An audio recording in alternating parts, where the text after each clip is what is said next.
تبلیغ کیسے کروں؟ اب کسی نے کہا کہ ایاک نعبد و ایاک نستعین کے طور پر کرو. اس کا کیا مطلب ہے؟ ایاک نعبد کا معنی مفتی محمد شفیع صاحب نے کیا ہے، یا اللہ جیسے تجھ سے ڈرتا ہے ایسا کسی سے نہیں ڈریں گے. یا اللہ جیسے تجھ سے محبت کرتے ہیں کسی سے نہیں کریں گے. یا اللہ جیسے تیرا مانتے ہیں ایسا کسی سے نہیں مانیں گے. یہ تین باتیں ایاک نعبد میں آ گئی. یہ تم نے دعویٰ کیا یا اللہ یہ بات آسان نہیں ہے، مشکل. وایاک نستعین، فوراً یا اللہ اسی بات میں تو میری مدد کر. میں نے دعویٰ کیا تو مجھے ایسا بنا دے. کس کس کی نیت ہے کہ کوشش کریں گے کہ اس کو پڑھتے وقت اسی سوچ سے.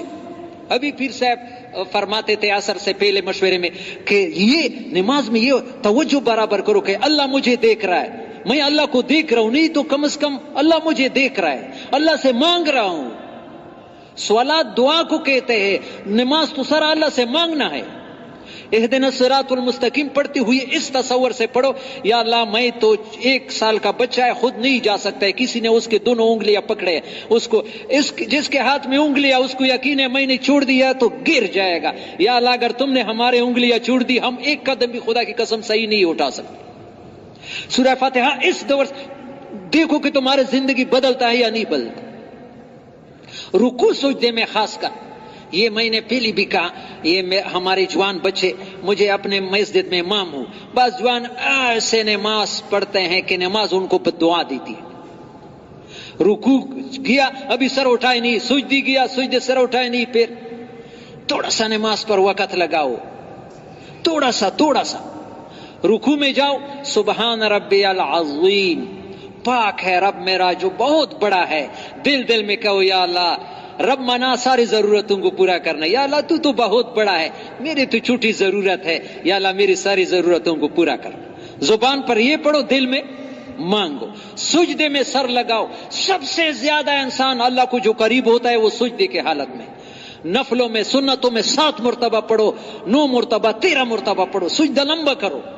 اور پھر سبحان ربی الاعلی. ایسا کتابوں میں لکھا ہے کنز المال میں، سجدے میں یہ تصور سے سجدہ کرو جیسے اللہ کے قدموں کے درمیان میں نے اپنا سر رکھا ہے.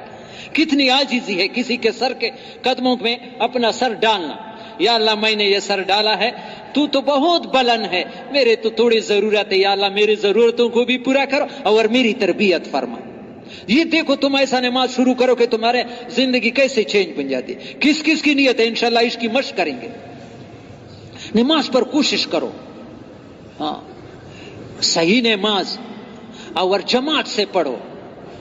مجھے بڑا دکھ ہوتا ہے، کئی دفعہ یہاں بھی کہا ہے، ایک مسجد میں امام ہوں، ظہر کو میرے ساتھ جو لوگ نماز پڑھتے ہیں پھر بعد میں پڑھنے والے ان کو حساب کروں تو 2/3 بعد میں اکیلا پڑھتے ہیں. خدا کی قسم 5 روپے کا نقصان بھی نہ سمجھتے کہ ہم سے جماعت چلی گئی. حالانکہ ابو بکر وراق بہت بڑے شخصیت، حضرت شیخ الحدیث مولانا زکریا صاحب نے یہ قصہ لکھا ہے. حج کے لیے جا رہے تھے، راستے میں کہا کہ مجھے واپس کر دو. کیا بات ہو گئی؟ مجھ سے 700 کبیرہ گناہ ہو گئے. کتنے؟ لوگ حیران ہو گئے کہ 700 بڑے گناہ تو ایک فاسق فاجر. پتہ چلا کہ اس کی جماعت کی نماز رہ گئی ہے.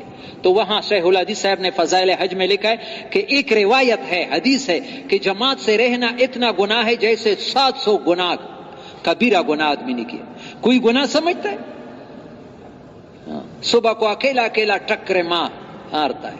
حالانکہ فجر کی نماز، یہ جوانوں سے درخواست ہے، جو بھی فجر کی نماز جماعت سے پڑھے گا خدا کی قسم مسلم شریف سارا دن اللہ کی حفاظت میں ہوگا. کس کی نیت ہے؟ میرے پیارے بھائیو تھوڑا سا اپنی زندگی بدلنے کی کوشش کرو. ہاں نماز پر کوشش کرو، تنہائی میں ذکر کرو، 15-20 منٹ اللہ کے ساتھ نشست لیا کرو، اپنی ضرورتیں بتاؤ. بیوی کے ساتھ باتوں میں مزہ، دوستوں کے ساتھ، کبھی اللہ کے ساتھ بھی مزہ آیا ہے. وہ کریم ذات جو ساری ضرورتوں کو وہی پورا کرتا ہے، سب کو جو اس کا دیا ہوا ہے، میرا اپنا کچھ بھی نہیں ہے. اس کا لحاظ نہیں رکھتے. باپ کا لحاظ رکھتے بھائی کا، لیکن وہ بڑے کا لحاظ.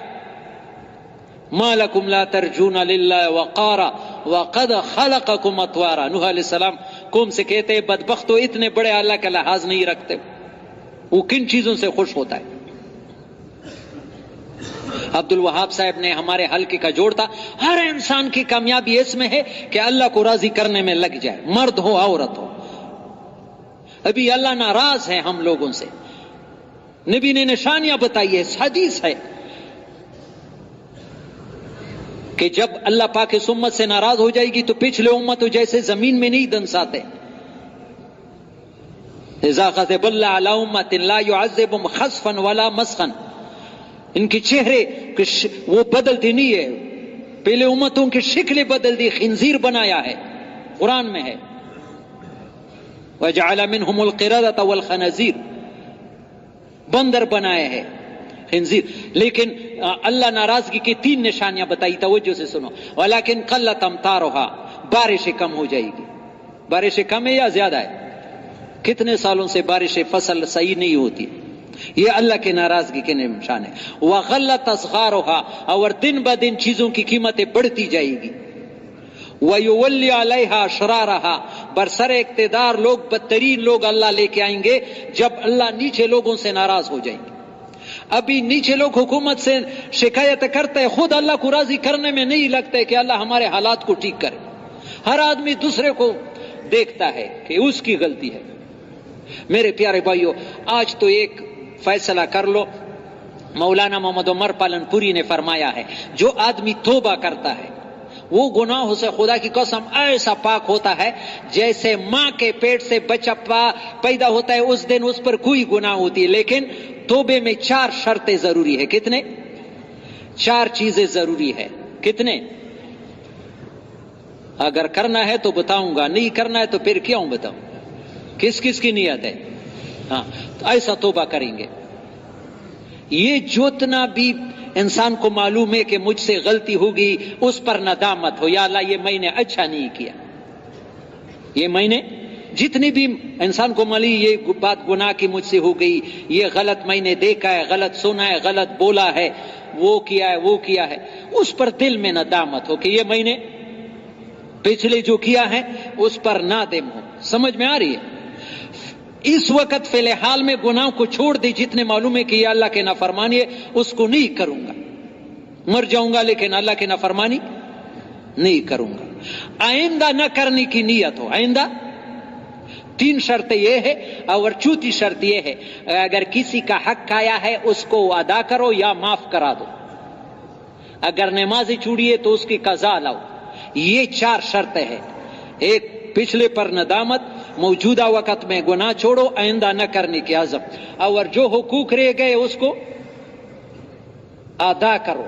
کسی کے انسان کا، عجیب بات بتاؤں، اللہ ہمیں غیبت سے بچائے، تفسیر روح المانی بڑا معتبر تفسیر میں، اس میں لے کے اگر کسی آدمی کی غیبت کی ہے تو اس کا بھی دوائی نبی نے بتایا، ہمارا نبی ایسا شفیق ہے کہ ابھی خیال آیا کہ مجھ سے تو کسی کی غیبت ہو گئی، اور غیبت زنا سے بھی سخت گناہ ہے، لوگ گناہ بھی نہیں سمجھ۔ تو کفارۃ من اغتبتہ ان تستغفر لہ، جس کی غیبت کی سمجھا کہ میں نے اچھا، یا اللہ جس آدمی کی میں نے تو اس کو معاف کر دے، جس کی غیبت کی اس کو معافی، اللہ سے معافی مانگے تو تمہارا گناہ معاف ہو گیا۔ کرو گے نا؟ اور ہاں، اللہ کے حقوق رہ گئے اس کو ادا کرنے میں لگو۔ یہ اعمال والی زندگی سے